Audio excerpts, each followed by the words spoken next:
कैसे हैं आप लोग।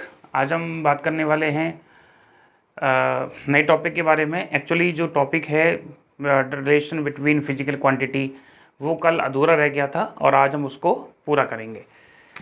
चलिए, तो टॉपिक है जी develop the relation between physical quantity. मतलब हम फिजिकल क्वांटिटीज़ के बीच में रिलेशन डेवलप करेंगे, या ये कह सकते हैं कि एक फिजिकल क्वांटिटी आपको दी जाएगी और ये कहा जाएगा कि ये क्वांटिटी अदर फिजिकल क्वांटिटीज़ पे डिपेंड करती है, तो आप रिलेशन क्रिएट करो या फॉर्मूला क्रिएट करो। एग्जाम्पल से समझते हैं, बेहतर समझ आएगा। देखिए, एक सिंपल पेंडुलम है, आप जानते होंगे। सिंपल पेंडुलम की लेंथ L है और ये ऑस्किलेशन कर रहा है। तो देखिए, वो कह रहा है कि सिंपल पेंडुलम का टाइम पीरियड जो है वो डिपेंड करता है उसकी लेंथ पर, ग्रेविटेशनल कांस्टेंट g पर और उसके मास पर। तो बताइए एक दूसरे के बीच में रिलेशन क्या होगा।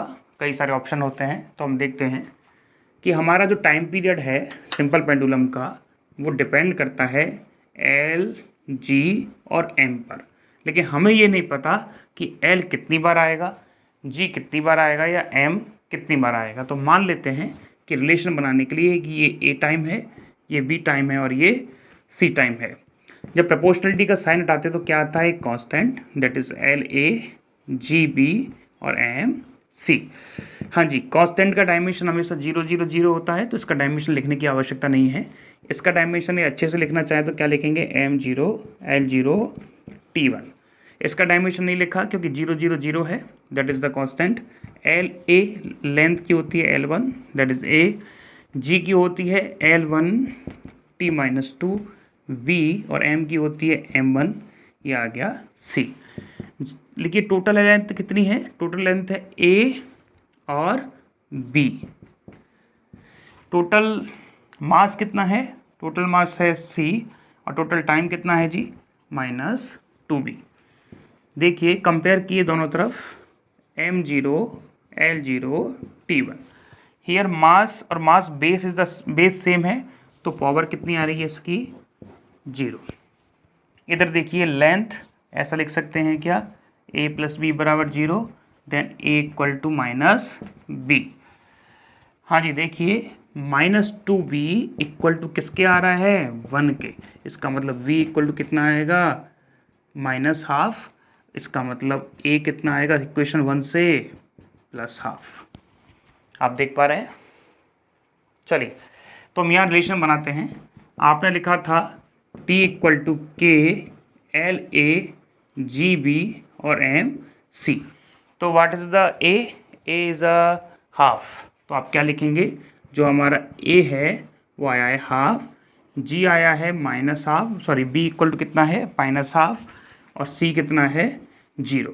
तो आप ये बात कह सकते हैं कि हमारा जो टाइम पीरियड है वो मास पे डिपेंड नहीं करता, केवल लंबाई और ग्रेविटेशनल एक्सेलरेशन पे डिपेंड करता है। डिपेंडेंसी को और अच्छे से एक्सप्लेन करने के लिए ऐसा लिख सकते हैं, कांस्टेंट K L½ और G½ और इसको अच्छे से ऐसे भी लिख सकते हैं K√L/G। ये आप बहुत अच्छे से जानते हैं कि हमारा जो सिंपल पेंडुलम है उसका time period depend on the G और L, मास पे डिपेंड नहीं करता। यदि पेंडुलम का मास M है और आप M को उठा के 2M कर दें तो आपसे टाइम पीरियड पूछा जाए तो टाइम पीरियड नो चेंज आएगा, वही टाइम पीरियड होगा जो पहले वाला है, क्योंकि टाइम पीरियड मास पे डिपेंड नहीं करता। लेकिन इसी पेंडुलम को आप सैटेलाइट में ले जाओ जिसमें ग्रेविटी का मान 0 है, तो G = 0 होते ही T = इन्फाइनाइट हो जाएगा। वापस बोल रहे हैं, यदि इस पेंडुलम को आप ऐसी जगह ले जाएं जहाँ ग्रेविटी कितनी है, 0 सैटेलाइट पर, तो होने वाला क्या है कि टाइम पीरियड जो है वो इन्फाइनाइट शो करेगा, मतलब वहाँ ये ऑस्किलेट नहीं करेगा। इस वजह से वहाँ पेंडुलम जो घड़ियाँ होती हैं वो नहीं लेके जाते। दूसरी बात, ग्रेविटी को आप यदि घटाते हो इस फॉर्मूले से तो आपका टाइम पीरियड इंक्रीज होता है। और हम जानते हैं कि अर्थ की जो ग्रेविटी है वो सरफेस पे मैक्सिमम होती है, लेकिन आप अर्थ की सरफेस से जब आप अर्थ की सरफेस से ऊपर जाएंगे तो आपकी ग्रेविटी जो है वो घटेगी, G का मान घटेगा और क्या बढ़ेगा, टाइम पीरियड। ठीक है, मतलब टाइम पीरियड बढ़ने से क्या मतलब है कि वो ऑस्किलेशन जो है वो धीरे धीरे करेगा। ऐसे ही जब आप सरफेस से अंदर गहराई की तरफ जाएंगे तो वहाँ भी जी का मान घटता है, और जी का मान घटेगा तो क्या बढ़ेगा, टाइम पीरियड। तो आप कह सकते हैं कि पृथ्वी की सरफेस पे जो टाइम पीरियड है वो अंदर और बाहर, मतलब पृथ्वी की सतह के अंदर जाएंगे और पृथ्वी की सतह से ऊपर जाएंगे, दोनों से कम प्राप्त होता है। चलिए, और वैसे जब हम ग्रेविटी पढ़ेंगे तो अच्छे से एक्सप्लेन करेंगे कि जी के क्या इफेक्ट आते हैं। अगला क्वेश्चन लेते हैं जो आपकी यूपीपीसीएस की परीक्षा में पूछा हुआ है, और इसी तरह का क्वेश्चन है डिपेंडेंसी का, देख लीजिए।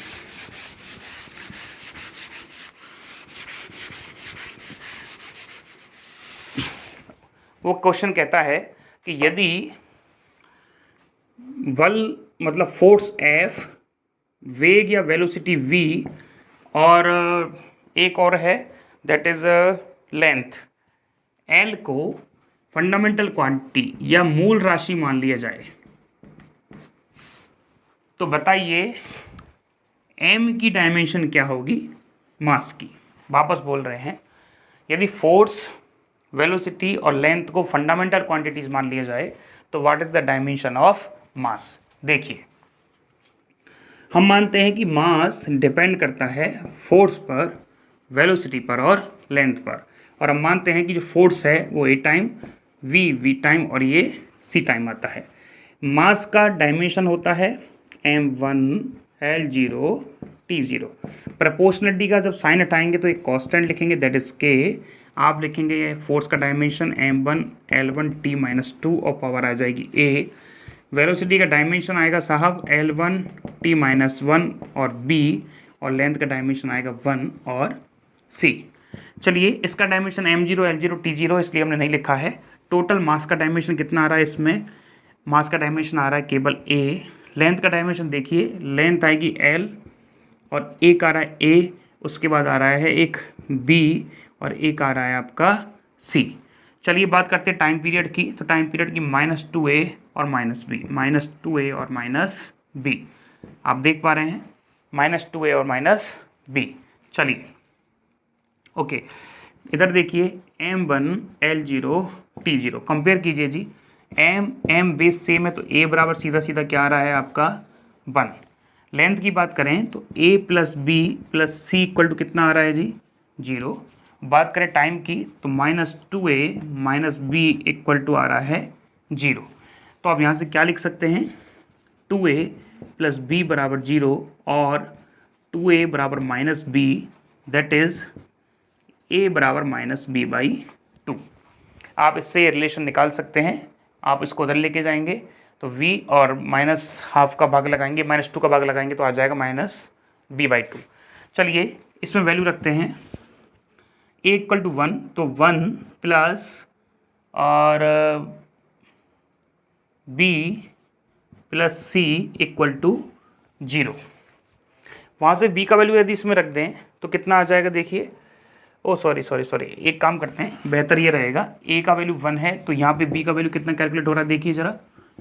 b का वैल्यू आ रहा है सीधा सीधा आपका -2a से -2, ठीक है। और यहाँ पे c का वैल्यू कैसे कैलकुलेट करेंगे, 1, b का वैल्यू होता है -2 प्लस c बराबर 0 और देन c इक्वल टू 1। तो आप देख रहे हैं रिलेशन क्या है, a इक्वल टू 1 आ रहा है, v इक्वल टू आ रहा है -2, c इक्वल टू आ रहा है 1। तो देखिए मास का डायमेंशन क्या होगा, मास का डायमेंशन होगा जी f की पावर 1 है तो f इक्वल टू आएगा 1। चलिए v कहाँ है, वेलोसिटी की पावर -2, और देखिए l की पावर कितनी है जी 1, तो ये इसका डायमेंशन होगा f1 b -2 l1। तो इस प्रकार क्या हो सकता है कि आप फिजिकल क्वांटिटीज़ के बीच में रिलेशन बना सकते हैं। कई सारे एग्जांपल्स हैं जो आपको ग्रुप और टेलीग्राम पे मिल जाएंगे, आप उनको सॉल्व कर सकते हैं और अपनी तैयारी को बेहतर बना सकते हैं। चलिए एक टॉपिक और है जिसके बारे में बात करेंगे, जो डायमेंशनल एनालिसिस का ही एक एप्लीकेशन है, और वो एप्लीकेशन है कि एक यूनिट सिस्टम से दूसरे यूनिट सिस्टम में कैसे फिजिकल क्वांटिटी को चेंज करेंगे। उस टाइप के क्वेश्चन भी आपके पेपर्स में आए हुए हैं, तो हम देख लेते हैं कैसे सॉल्व करेंगे। एक क्वेश्चन जो है बड़ा फेमस है, काफ़ी बार आता रहता है, जैसे 1 न्यूटन को CGS में कन्वर्ट कीजिए, या 1 न्यूटन का मान CGS में कितना होता है, या ये भी पूछा जाता है कि 1 न्यूटन का मान डाइन में कितना होता है। ठीक है, तो चलिए अब उसके बारे में बात करते हैं। एक बार तो बड़ा आसान क्वेश्चन आया था, लेकिन वो आया TGT में था, तो उसके बारे में बात करते हैं अभी। देखो, हम एक फिजिकल क्वांटिटी लेते हैं, वो है लेंथ, और माना कि ये लेंथ किसी स्ट्रिंग की है, किसी रस्सी की है, तो हम क्या लिखेंगे भाई, रस्सी की लंबाई मान लीजिए 5 मीटर है। तो इससे इन्फॉर्मेशन ये मिल रही है कि आपकी जो फिजिकल क्वांटिटी है उसमें एक तो न्यूमेरिकल वैल्यू है जो एक्सप्रेस कर रही है कि उसका मैग्नीट्यूड कितना है और परिमाण कितना है, और दूसरी बात एक यूनिट है जो बता रही है कि किस फिजिकल क्वांटिटी को मेज़र किया जा रहा है। तो बात ये आती है कि हर एक फिजिकल क्वांटिटी में एक तो न्यूमेरिकल वैल्यू होगी और एक इसका यूनिट होगा। तो numerical value multiply by unit से नई फिजिकल क्वांटिटी आपकी तैयार हो रही है। लेकिन क्या बताइए, आप इसको ऐसा लिख सकते हैं 500 सेंटीमीटर, तो आपको पता लगेगा कि सर जी इसी फिजिकल क्वांटिटी में ये न्यूमेरिकल वैल्यू आ गई और ये यूनिट आ गई, लेकिन दोनों न्यूमेरिकल वैल्यू अलग हैं और दोनों यूनिट अलग हैं। तो यदि इसको हम N1 U1 मान लें तो क्या बराबर इसको N2 U2 नहीं लिख सकते? ये किसके बराबर है? L के बराबर। तो जितना N1 U1 है उसी के बराबर क्या है? N2 U2। लेकिन आप सोच रहे होंगे कि सर N1 का मान तो 5 है और N2 का जो वैल्यू है वो 500 है, तो बराबर कैसे है? लेकिन ये भी तो देखिए, यदि N1 छोटा है तो आपका जो डायमेंशन है वो बड़ा है। इधर देखेंगे तो आपका यदि N बढ़ गया है तो आपका डायमेंशन छोटा हो गया है। मतलब मीटर जो है वो बड़ा यूनिट है, डायमेंशन नहीं यूनिट, सॉरी। यदि N1 छोटा न्यूमेरिकल वैल्यू है तो आपका जो यूनिट है वो बड़ा लिया गया है मीटर में। यदि आपका जो वैल्यू है N2 बहुत बड़ा है 500, तो आपका जो यूनिट है वो छोटा होगा। इसका मतलब ये नहीं कह सकते क्या कि किसी भी फिजिकल क्वांटिटी में जो N और U है वो एक कांस्टेंट क्वांटिटी है। मतलब आप यदि N प्रोपोर्शनल टू U कर सकते हैं, इसका मतलब ये होगा कि यदि आप U को घटाओगे तो आपका N बढ़ेगा और आप U को बढ़ाओगे तो आपका N घटेगा। ठीक है, ये क्वेश्चन आया था TGT में। आप पूछोगे सर ये कैसे आया था? उन्होंने कहा था कि आप N और U में रिलेशन डेवलप कीजिए, जबकि यहाँ जो N है वो है numerical value of physical quantity और U जो है वो यूनिट है। तो और ऑप्शन में बता देते हैं क्या क्या दिए थे उन्होंने। वो दिए थे N proportional to U, option B N proportional to 1/√U, option C N proportional to 1/U और option D N proportional to U²। तो इस टाइप के कई सारे न्यूमेरिक 4 ऑप्शन थे और आंसर जो था वो सी था, N प्रोपोर्शनल टू U। और यहाँ से आप देख सकते हैं। तो इसी की एप्लीकेशन अभी हम सॉल्व करने वाले हैं अगला क्वेश्चन में, और अच्छे से क्लियर होगा। देखिए, इसी को पहले एक बार और डेवलप करते हैं अच्छे से। देखिए, यूनिट में क्या दिया होता है? यूनिट में दिया होता है कि आप उसको किस में मेज़र कर रहे हो, या ये इन्फॉर्मेशन दी जाती है कि आपकी जो यूनिट है उसमें कौन सी फिजिकल क्वांटिटी है, सॉरी कौन सी फंडामेंटल क्वांटिटी है। तो इसमें फंडामेंटल क्वांटिटी कौन सी है? लेंथ। इसमें कौन सी है? लेंथ। बात कर रहे हैं, जैसे फोर्स की बात कर लेते हैं, तो फोर्स को मेजर कर रहे हैं। तो फॉर एग्जांपल 5 न्यूटन आया, न्यूटन की जगह क्या लिख सकते हैं? kg metre per second square. तो इसमें एक मास है, एक लेंथ है और एक टाइम है। इसी को यदि किसी दूसरी न्यूमेरिकल वैल्यू में लिखना चाहते हैं, माना CGS में लिखना चाहते हैं, तो क्या लिखेंगे? ग्राम सेंटीमीटर/सेकंड स्क्वायर। तो ये हो गया जी N1 और ये हो गई इसकी पहली यूनिट U1। ये हो गया दूसरा न्यूमेरिकल वैल्यू N2 और ये हो गई U2। ठीक है, यहाँ U1 का वैल्यू क्या लिख सकते हैं? देखिए ज़रा, N1, हाँ जी ऐसा लिख सकते हैं क्या? M1 L1 और T1। मतलब ये है फंडामेंटल क्वांटिटी या डायमेंशन पहली यूनिट सिस्टम में। लेकिन हम जानते हैं M जो इसकी डायमेंशन है फोर्स की 1 टाइम आती है, L1 1 टाइम आएगी और ये -2 टाइम आएगी। चलिए, N2 जो है वो क्या लिखेंगे? ये क्या है? मास है तो मास लिखा, ये क्या है? लेंथ है तो लेंथ लिखा, ये क्या है? टाइम है तो टाइम लिखा। लेकिन यहाँ जो MLT है वो दूसरे यूनिट सिस्टम में है, इसलिए हमने 2 2 और 2 लगाया। G कितना है? 1 टाइम, L कितना है? 1 टाइम और ये कितना है? -2 टाइम। तो आप देख सकते हैं कि रिलेशन बन रहा है।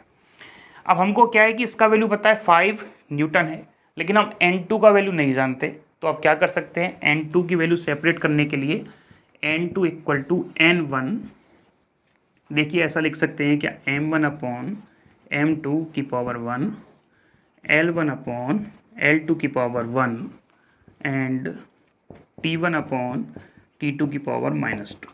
आप इस तरह इसको लिख सकते हैं। चलिए एक न्यूमेरिकल कर लेते हैं, ठीक रहेगा। और न्यूमेरिकल बड़ा ही साधारण सा है और कई बार सीधा सा पूछा हुआ है कि एक न्यूटन फोर्स को MKS यूनिट सिस्टम से CGS यूनिट सिस्टम में बदलिए या उसका मान डायन में बताइए। तो हमारे पास एक फोर्स है 1 न्यूटन फोर्स, इसको ऐसा लिख सकते हैं 1 kg metre upon second square. इसको कन्वर्ट करना है दूसरी यूनिट में और वो है CGS, that is the gram centimetre upon second square. तो हम क्या लिख सकते हैं, हमारे पास जो इन्फॉर्मेशन है वो क्या है, यहाँ पे जो M1 का काम करेगा, मतलब ये क्या है N1, ये क्या है U1, ये है N2 और ये U2। तो यहाँ जो M1 का काम करेगा वो करेगा kg, यहाँ जो L1 का काम करेगा वो करेगा मीटर, और यहाँ जो LT1 का काम करेगा वो करेगा सेकंड। इधर देखिए, बात करें CGS की, ये तो है MKS में और ये है CGS में जिसको हमें कन्वर्ट करना है। यहाँ M2 लिखते हैं CGS में, मतलब दूसरी क्वांटिटी की बात कर रहे हैं। वहाँ जो M2 होगा वो होगा 1 ग्राम के, जो L2 होगा वो होगा 1 सेंटीमीटर के, और जो T2 होगा वो होगा 1 सेकेंड के।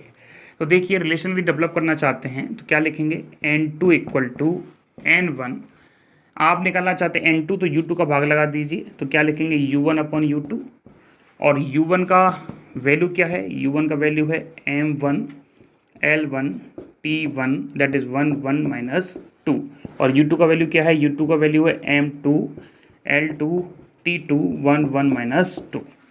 देखो U1 का वैल्यू का मतलब है कि आपका जो यूनिट है उसमें physical quantity M1 L1 T1 आ रही है, लेकिन 1 1 1 इसलिए लिखा है क्योंकि पहला यूनिट सिस्टम है। बात करते हैं U2 की, तो U2 में फिजिकल क्वांटिटी है M L T, लेकिन ये दूसरे यूनिट सिस्टम में, ये CGS में और ये MKS में। चलिए N1 का वैल्यू कितना दे रखा है आपको, देखिए जरा एक, हाँ जी M1 का वैल्यू देखिए जरा क्या है, इसको एक बार और अच्छे से लिख सकते हैं, M1 upon M2 that is 1 L1 L2 1 T1 T2 -2, हाँ जी N2 इक्वल टू 1, M1 किसके बराबर, kg में, हाँ जी M2 किसके बराबर है जरा देखिए, M2 है 1 ग्राम में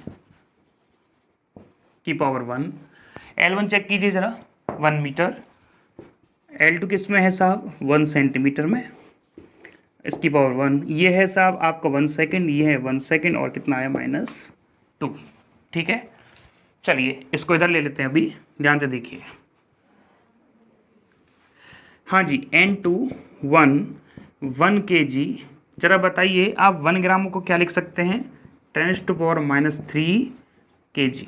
आप जानते हैं 1 kg इक्वल टू 1000 ग्राम, और 1 ग्राम इक्वल टू क्या हो जाएगा 1/1000 kg, और इसी को लिखा जाता है -3 kg। तो देखिए हमने ऐसा लिख दिया है।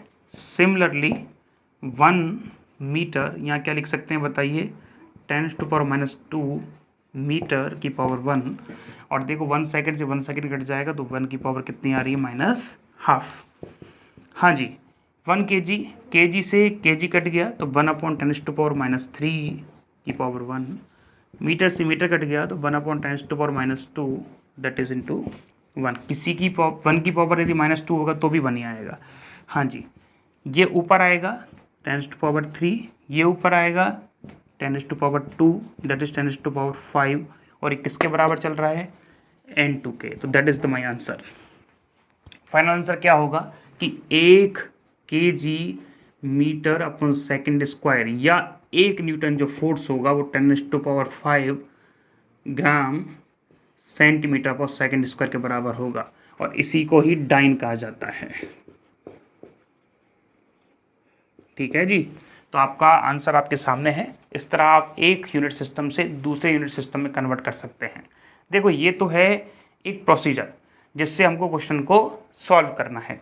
एक तरीका और है, बिल्कुल बड़ा सिंपल सा है, आप अच्छे से जानते हैं। देखिए ये प्रोसीजर से कई सारे क्वेश्चन भी सॉल्व होंगे। अभी अगला क्वेश्चन करवाएंगे, वो पेपर में वो भी आया हुआ है। और अभी जो एक तरीका बता रहे सीधा सा वो देख लीजिए, आप अच्छे से जानते हैं वैसे उसको, सिंपल सा तरीका है। देखो जैसे 1 kg है और मीटर पर सेकंड स्क्वायर है, आपको इसको कन्वर्ट करना है CGS में। तो 1 kg बराबर कितना जी, 1000 ग्राम। 1 मीटर बराबर कितना जी, 100 सेंटीमीटर, ठीक। और 1 सेकंड बराबर 1 सेकंड, तो 1000 और 100 कितने हो गए, 10 की घात 5, कितना आ गया, ग्राम सेंटीमीटर अपॉन सेकंड स्क्वायर। और इसको ही डाइन कहते हैं, इसको CGS में वैल्यू कहते हैं। तो सीधा भी आप कर सकते हैं, बड़ा आसान है। और भी देख लेते हैं एक छोटा सा एग्जाम्पल, इतना बड़ा करने की आवश्यकता ही नहीं पड़ेगी, लेकिन ये प्रोसेस है जो अगले में काम आने वाला है। देखिए एक तरीका और है, नहीं एक न्यूमेरिकल और लेते हैं। फॉर एग्जाम्पल बात करते हैं, वर्क की बात कर लेते हैं।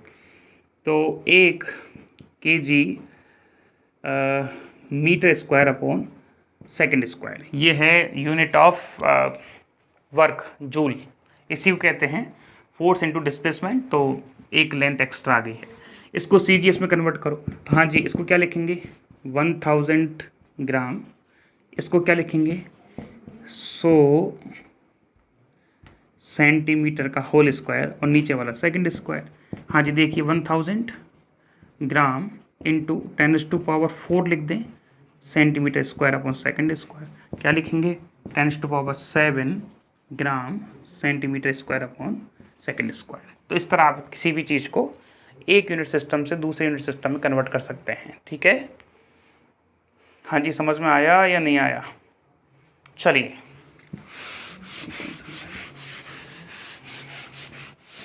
एक न्यूमेरिकल और ले लेते हैं जो बड़ा ही आसान है और थोड़ा ट्रिकी है, समझने का मौका मिलेगा।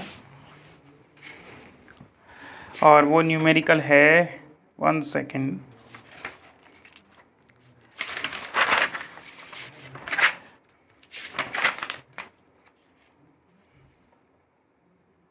देखिए एक न्यूमेरिकल है, किसी भी वर्क का कार्य का मान जो MKS यूनिट है उसमें दे रखा है आपको 20 जूल। क्वेश्चन को समझिएगा, एक वर्क है जिसका वैल्यू किस में है, MKS में है 20 जूल। एक नई यूनिट सिस्टम में आपको कन्वर्ट करना है जिसमें जो मास है उसको लिया जाता है 10 kg, और जिसमें लेंथ को लिया जाता है 1 सेंटीमीटर और टाइम को लिया जाता है 1 मिनट। लेंथ को लिया जाता है 1 सेंटीमीटर और टाइम को लिया जाता है 1 मिनट। वापस बोल रहे हैं, क्वेश्चन को समझिएगा कि कार्य का मान MKS सिस्टम में 20 जूल है। एक नई मात्रक पद्धति या न्यू यूनिट सिस्टम जिसमें द्रव्यमान का जो इकाई है, जो यूनिट है वो 10 kg है। L जो लंबाई है उसका यूनिट जो है वो 1 सेंटीमीटर है, और टाइम का जो यूनिट है नई सिस्टम में वो है 1 मिनट। तो बताइए इस न्यू सिस्टम में आपका वर्क का मान कितना होगा। चलिए तो हम कन्वर्ट करना चाहते हैं 20 जूल को, या हम कहना चाहते हैं kg metre square upon second square को एक नई यूनिट में जिसमें नए नए मात्रक दे रखे हैं। For example 10 kg into 1 centimetre का होल स्क्वायर अपॉन टाइम है 1 मिनट का स्क्वायर। इस टाइप का एक यूनिट है, लेकिन आपको N2 का वैल्यू नहीं पता है, तो हम N2 का वैल्यू कैलकुलेट करते हैं। चलिए बड़ा सिंपल सा तरीका है, N2 निकालना चाहते हैं तो N1 लिखेंगे, यहाँ लिखेंगे M1 अपॉन M2, ऊपर क्या लिखेंगे इसका पावर, हाँ जी L1 अपॉन L2 पावर, और एड T1 upon T2 power C। ABC general formula है, मतलब जनरल सबके लिए ये एप्लीकेबल है। A का मतलब यहाँ क्या है, मास 1 टाइम आ रहा है तो 1 लिखोगे, लेंथ 2 टाइम आ रहा है तो 2 लिखोगे, और T कितने टाइम आ रहा है -2, तो आप इसको -2 लिखोगे। चलिए N1 का वैल्यू कितना है 20, M1 का मतलब क्या है 1 kg, और M2 का वैल्यू कितना दे रखा है उसने 10 kg 1। L1 का वैल्यू कितना है 1 मीटर, L2 का वैल्यू कितना दे रखा है जरा देखिए 1 सेंटीमीटर, और आपका लिखेंगे 2। टाइम कितना दे रखा है इधर 1 सेकेंड। T2 में का टाइम कितना है 1 मिनट, 1 मिनट। ओके, और ऊपर आएगा -2। चलिए इसको एक स्टेप नीचे लिख लेते हैं यदि आपको दिख रहा है तो। N2 इक्वल टू, देखिए 20 kg से kg कट गया 1/10 की पावर 1। हाँ जी, इसको क्या लिख सकते हैं 1 मीटर अपॉन 10⁻²मीटर की पावर 2।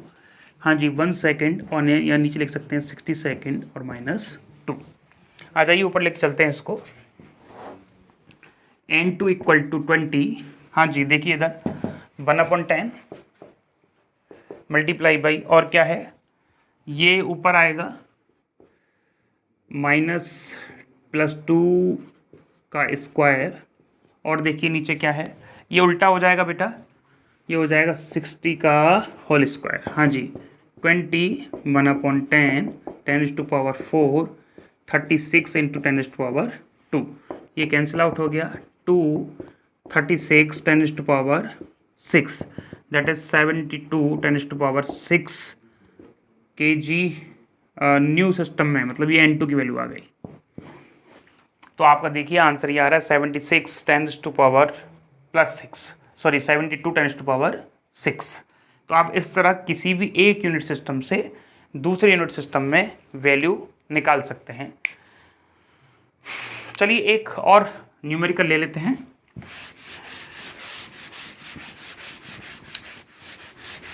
जो अगला न्यूमेरिकल ले रहे हैं वो इंपॉर्टेंट है। देखिए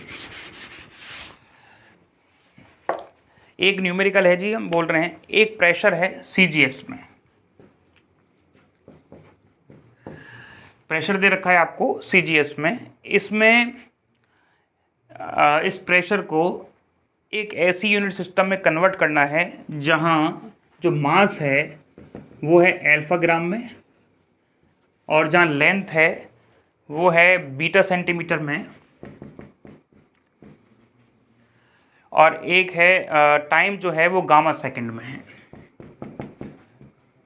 क्वेश्चन को समझिएगा, आपका प्रेशर दे रखा है CGS में और आपको कन्वर्ट करना है एक ऐसे सिस्टम में जिसमें मास को अल्फा ग्राम में मापा जाता है या मेज़र किया जाता है, लेंथ को किया जाता है बीटा ग्राम में, सॉरी बीटा सेंटीमीटर में, और टी को मतलब टाइम को गामा सेकंड में। तो चलिए वही फॉर्मूला है हमारे पास, N2 equal to N1 that is M1/M2 की पावर A, हाँ जी, L1/L2 की पावर B और T1/T2 की पावर C।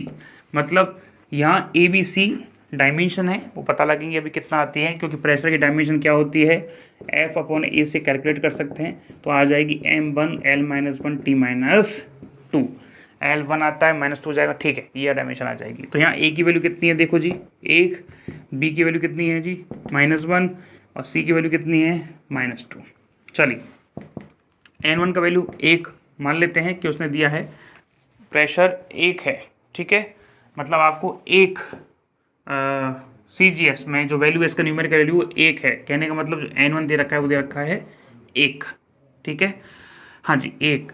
M1 का वैल्यू कितने किस में है CGS में, तो CGS में मतलब M1 को किस में नापेंगे 1 ग्राम में, और आपका जो दूसरा यूनिट सिस्टम है उसमें कितना है अल्फा ग्राम 1। चलिए हमारा जो पहला यूनिट सिस्टम है ग्राम में नापेंगे, सॉरी सेंटीमीटर में नापेंगे, तो कितना आ जाएगा 1 सेंटीमीटर। आपको किस में मापना है बीटा सेंटीमीटर में, ये आ जाएगा -1। हाँ जी, आपका T1 देखिए ज़रा क्या है, T1 है आपका इधर सेकंड में, इधर गामा सेकंड में, और ये आ जाएगा आपका -2। हाँ जी, ग्राम से ग्राम कट गया, दैट इज़ 1/अल्फ़ा। इधर देखिए जी -1 है तो इसको लिख सकते हैं अपन बीटा, ग्राम सेंटीमीटर सेंटीमीटर कटेगा 1/बीटा, -1 है तो ऊपर आएगा तो बीटा हो जाएगा, ठीक है। इधर क्या लिख सकते हैं 1 गामा, सेकंड से सेकंड कट गया दैट इज़ -2, और आप एक बार तसल्ली के लिए ये भी लिख लीजिए, फिर आप कहेंगे सर जी सीधा लिख दिया आपने, दैट इज़ -1। हाँ जी, क्या लिख सकते हैं अल्फ़ा -1 दैट इज़ बीटा और गामा 2, ये आ गया का नया न्यूमेरिकल वैल्यू N2। तो इस तरह आप किसी भी क्वांटिटी को जो है सॉल्व कर सकते हैं, एक यूनिट सिस्टम से दूसरे यूनिट सिस्टम में आप डायमेंशन न्यूमेरिकल वैल्यू निकाल सकते हैं। तो ये हमारे जो यूनिट सिस्टम है, यूनिट एंड डायमेंशन सिस्टम है या डायमेंशनल जो एनालिसिस है उसके एप्लीकेशन है, हमने आपको सभी करवा दिए हैं। कुछ छोटे छोटे एग्जाम्पल हैं, इससे रिलेटेड नहीं है, कई सारे और इम्पोर्टेंट डायमेंशन है जिनको हम करवा देते हैं जो आपकी परीक्षा में पूछी गई हैं, और हमें लगता है कि हम उनको करवा देते हैं जिससे आपके लिए थोड़ी सी आसानी रहेगी। तो एक क्वेश्चन है जो पूछा गया है, ये पूछा गया है यूपीपीसीएस प्री परीक्षा में 2003 और 2005, और वो है what is the dimension of entropy. आप एंट्रोपी की बिमा बताइए। ये है यूपीपीसीएस की परीक्षा 2003 और 2005 में, ठीक है। चलिए, तो इसकी डायमेंशन कैलकुलेट करने के लिए हम एक फॉर्मूला जानते हैं, Q equal to T D S, D S equal to Q upon T, और Q होता है m1 L2 t-2 अपॉन, इसको कई एग्ज़ाम्स में या कई बुक्स में थीटा भी लिख लेते हैं और कई जगह इसका सिंबल इस्तेमाल करते हैं केल्विन वाला, तो आप जौन सा भी ठीक समझें, m1 L2 t-2 और ये केल्विन -1, ये डायमेंशन है आपके एंट्रोपी की, ठीक है। अगला जो क्वेश्चन है वो है ऊष्मा चालकता डायमेंशन, ठीक है, हीट कंडक्शन की ऊष्मा चालकता। देखिए, ऊष्मा चालकता की डायमेंशन निकालने के लिए पहले आपको ऊष्मा चालकता का फॉर्मूला पता होना जरूरी है। आप जानते हैं कि ऊष्मा के प्रवाह की जो दर है, आप पढ़ेंगे इस चैप्टर को, 11th में आता है, ऊष्मा के प्रवाह की जो दर है वो प्रोपोर्शनल होती है टेम्परेचर डिफरेंस के और प्रोपोर्शनल होती है एरिया के। तो हम लिखते हैं Q अपॉन टी, और सॉरी एक चीज़ की और प्रोपोर्शनल होती है वो है 1 अपॉन लेंथ के। तो आप टोटल लिख सकते हैं Q upon T proportional to area upon length और T माइनस टी नॉट। तो एक कांस्टेंट आता है that is the K A upon L T minus T naught, और यहाँ जो K है वो है ऊष्मा चालकता। तो आप K का डायमेंशन निकालने के लिए K को सेपरेट करेंगे तो लिखेंगे Q upon T into L upon A, और नीचे लिखेंगे T माइनस टी नॉट। चलिए, हाँ जी, इसका डायमेंशन है, एनर्जी है तो m1 L2 t-2, लेंथ का हो गया जी L1, नीचे आ जाएगा T1 टाइम का, ये आ जाएगा एरिया L2, और T minus T not temperature difference है, मतलब टेम्परेचर ही है, तो या तो केल्विन या थीटा। तो देखिए टोटल मास कितना है जी, m1 L2 और L1 L3 हो गए, नीचे L2 कैंसिल आउट हो जाएगा तो कितना बचेगा L1, T-2 1 इधर है तो -3 हो गया, तो T-3 और K-1। आप और देख लीजिए, ये इसका आंसर आना चाहिए। तो इस टाइप के क्वेश्चन जो हैं वो पूछे जाते हैं। एक और क्वेश्चन है जो बड़ा अच्छा है, क्वालिटी फैक्टर का विशेषता गुणांक।